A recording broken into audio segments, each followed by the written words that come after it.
There's a quiet power living in Alberta right now. You have it, so do I. It's the power of where you save your money. Keeping your money at ATB means we can create loans for the people, places, and businesses that make Alberta, Alberta. Talk to ATB about the Amplified GIC for business with a rising rate and flexible cashability. Get your money working for you. And Alberta, too. ATB listens. Blog Talk Radio.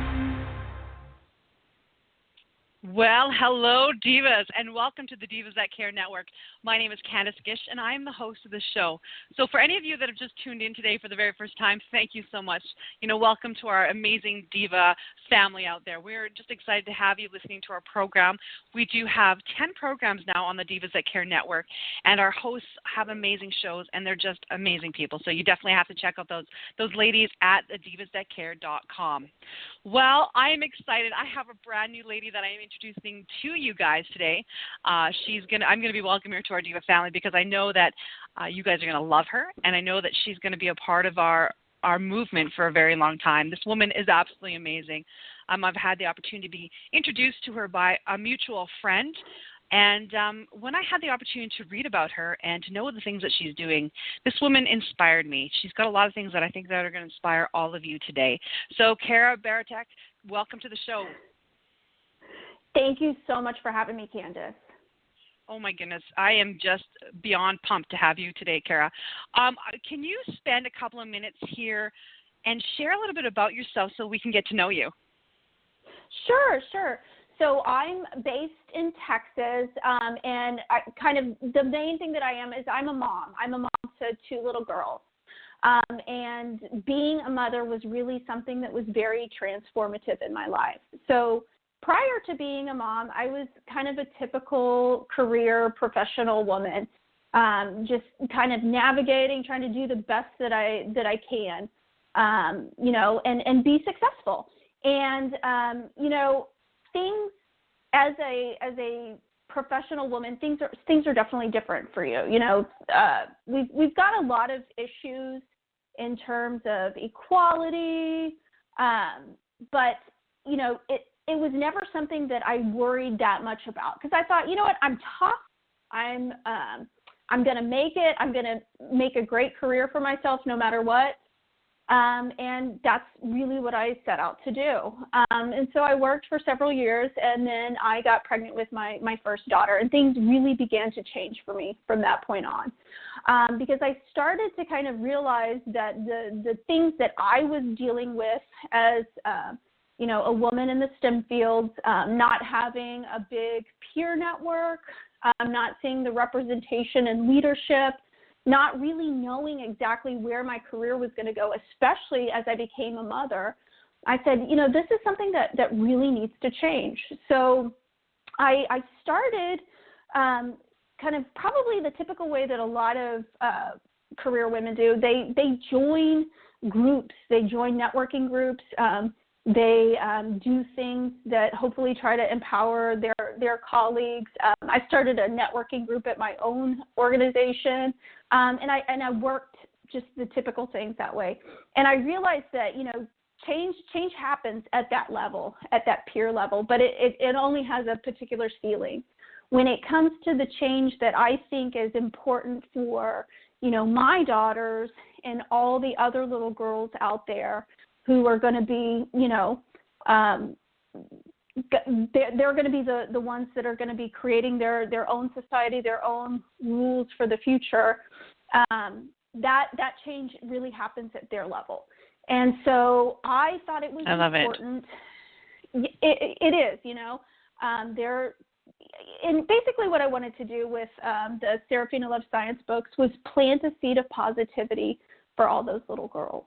So I wanted to kind of just give them a literary character, a little silly book character, who was a girl who liked science, who was kind of making it happen for herself.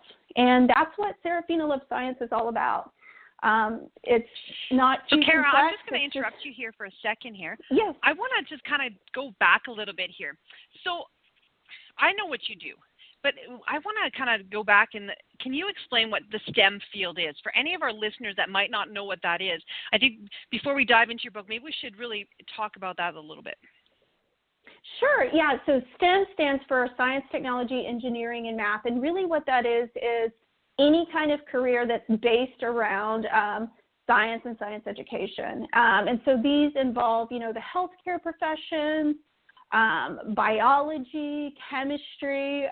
For myself personally, the agricultural fields. So anything that's, kind of based around that. There's engineering, and these, as historically, these fields have not really been represented well by women, and there's a variety of reasons why that happens.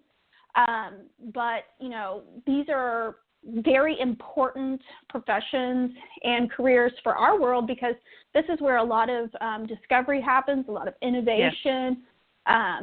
And this is where a lot of progress is made in terms of disease research, anything like that. But anyways, the point is when we lop out that representation of women, we're basically lopping out half of our world. So we're not getting that perspective. We're not getting that look in these fields. So, what does that do? What does that say about the advances that we're making currently? So that's what, and that's why fabulous. People in general.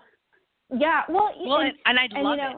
And that's really why I wanted to have you on here to share about this amazing book that you have wrote, because for any of you guys that know, that have tuned into our show in the past, I have 4 divas, and I talk about them all the time. And I have one of my amazing little girls is very much into science, and that's exactly what she wants to do. She wants to, and she spends a lot of time reading science books and everything and anything to do with math. She's just amazing at it. So when I hear about women like yourself that are really out there empowering girls to go into these fields, I just think it's absolutely fantastic. Yeah, it's so critical because, around the time that girls hit puberty, this is kind of where we start to see them fall out of the STEM fields. It's happening as early as 9, 10, 11 years old. And a lot of times what happens is just the dynamic of classrooms. Girls have a tendency at that age not to be very aggressive in terms of answering, asking for help. They might even be getting some pressure from friends who say, listen, science is dorky. Why do you care about math? Yep. You don't want to be a brain. You don't want to be a nerd. And what I'm trying to say is being a brain, being a nerd, whatever you want to call it, is a great thing. You should completely follow your passion.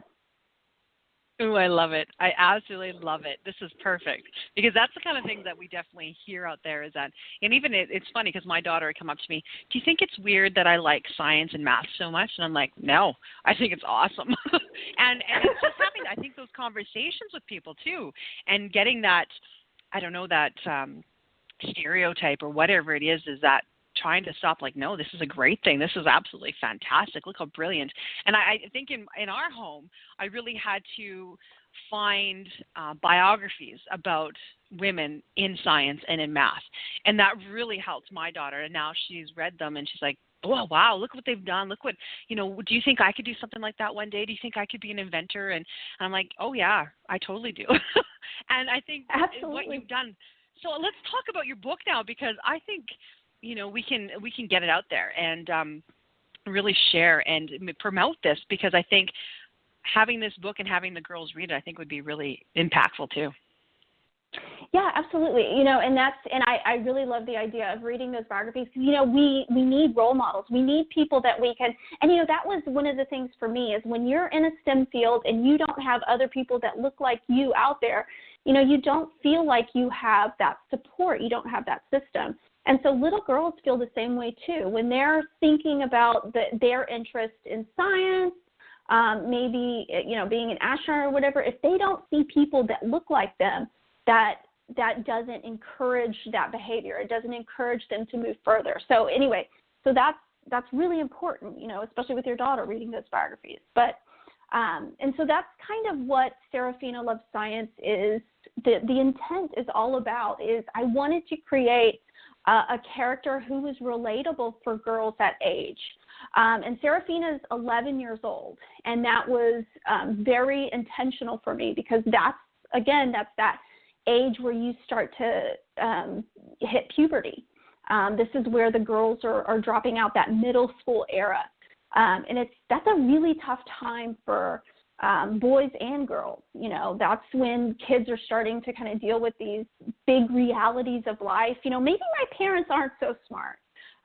Maybe, my friends are, maybe they have good ideas, whatever that it might be. So anyway, they're growing up, they're having all of these kind of reality checks about the way the world works, and they're going to start to deal with big issues in their life. And so that's what Seraphina Loves Science kind of seeks to blend, is there's real life science in there. So I took actual concepts like the 3 Newtonian laws, the scientific process. I even pulled out pieces of quantum physics, and I know that sounds kind of strange. So I have actual learning concepts in there embedded into a story about a little girl who's just navigating her 11-year-old life. So, for example, she has a best friend named Tori, and Tori's parents are going through a divorce.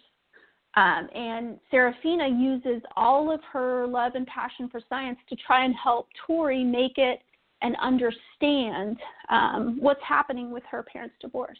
So these are real things that kids deal with. These are things that they're going to need to relate to. And as a bonus, I've popped in a little science. So, and Seraphina herself, she's I love it. The scientific enthusiast. She's a nerd. She owns it, and she's really silly and lots of fart jokes in there. So, and booger jokes. So.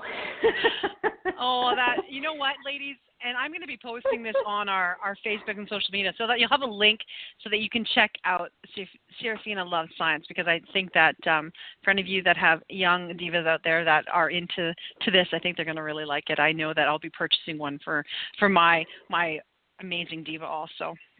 Oh, wow. Yay. This is fantastic, Kara. I just think that this is wonderful. I love that. And this is going to be a series of books, correct? You're going to be putting out quite a few of them? Yes.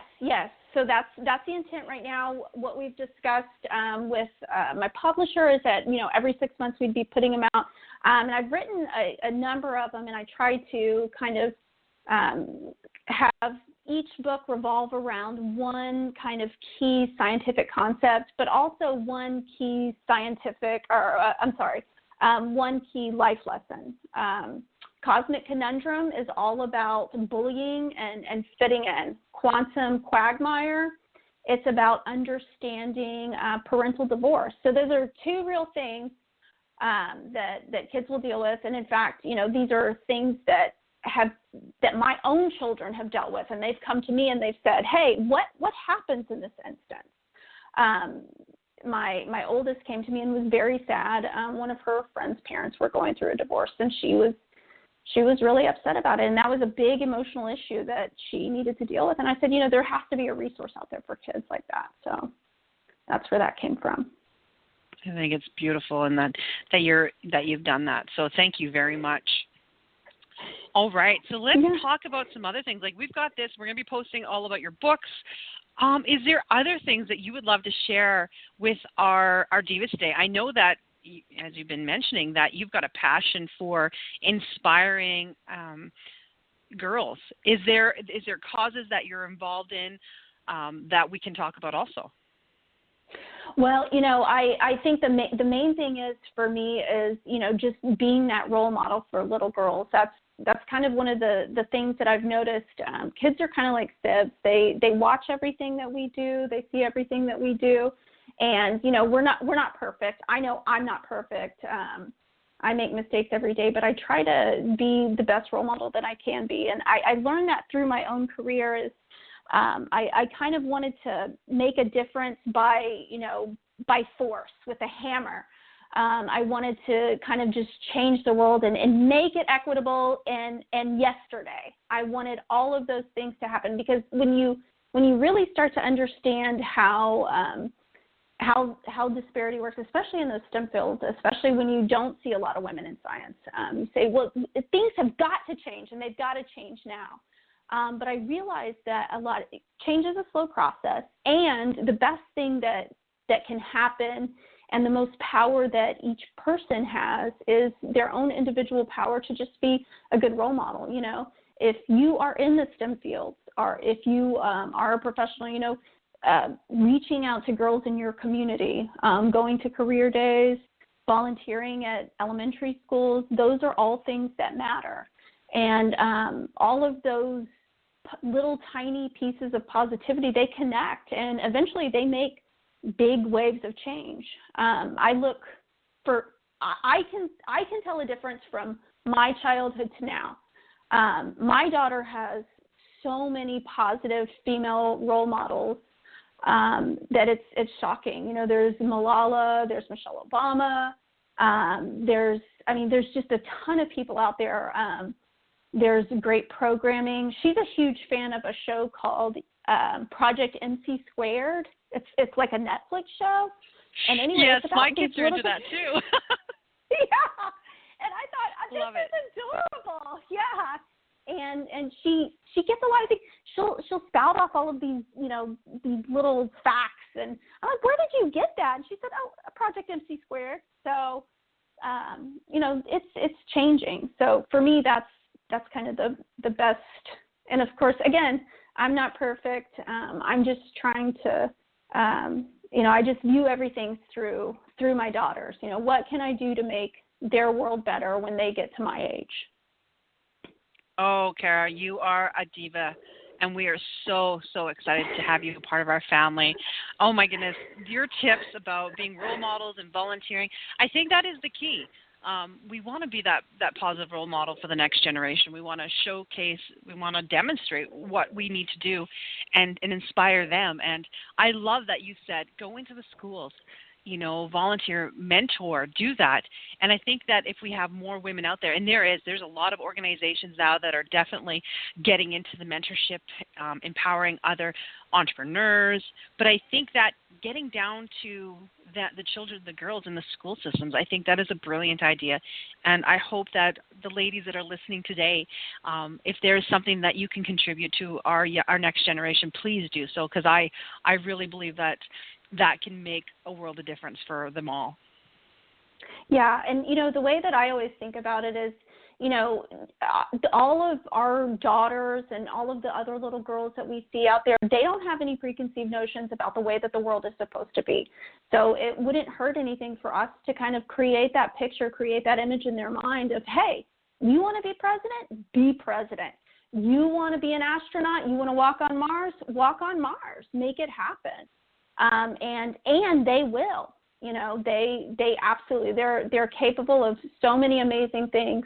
And they just need that support and that encouragement. Oh, I love it. And it kind of brings me, I'm excited because I'm going to be putting out the Young Divas That Care book out in the new year. And it had what you're talking about, all these amazing young girls that are doing amazing things in the world. They're contributing to the change makers, and they are just doing these fantastic things that we haven't heard about. And it's because of having mentors, and each of them have said mentors out there that really brought to light things that they wanted to do, and that's why they're doing the things that they're doing now. So if we can inspire these young women, then let's do it. Let's get out there and do what we can to make the world a better place. Absolutely. And programs like this, it's like I said, these are these small pieces of positivity, and I think that they're all going to connect, and the world's going to look very different, 1 year from now, 5 years from now, 10 years from now. And that's a great thing, and that's what keeps me going. Oh, well, thank you so much, Kara. This has been such a great show. I just love it. Ladies, I've already got the links here. I'm going to be posting about Kara's books because the write-ups about them are absolutely fantastic. I will be posting them on all of our social media links so that you can read about them and purchase them for the young divas in your lives. So we definitely want to get these books out to all those amazing girls out there. And Kara, oh my goodness, it was such a pleasure having you. I hope that you come back on our show again in the future. I would love to. Candace, thank you so much for this opportunity, really. And, I just want to say this, for me in my career, at every one of the biggest milestones I've ever had, whether it's getting my first job, getting admitted into, graduate school, there's always been a woman there, and this is no exception. So I thank you, and I appreciate it. Oh, it is my pleasure, and thank you so much. And you know what? Thank you to all of our amazing listeners. It's because of you that we've been doing this show now for 8 years. Thank you so much. We are expanding all the time. We are trying to do great things for all of you guys, really to get it out, to get all this information and empower as many people as we can. So thank you so much for being a part of our movement. We love you all. I hope that there is, you make sure that you've enjoyed the show and you pass the show on to all your friends and family. And that's the thing, that the best thing you can do is send these recordings on to as many people as you can so that you can get this information in the right hands. Again, Kara, it was such an honor to have you on our show today. We're excited to have you back at a later time, and we're going to be promoting your books as much as we can. So until next time, everybody, have a great day, and we will talk to you all soon. Bye-bye. There's a quiet power living in Alberta right now. You have it, so do I. It's the power of where you save your money. Keeping your money at ATB means we can create loans for the people, places, and businesses that make Alberta, Alberta. Talk to ATB about the Amplified GIC for business with a rising rate and flexible cashability. Get your money working for you. And Alberta, too. ATB listens.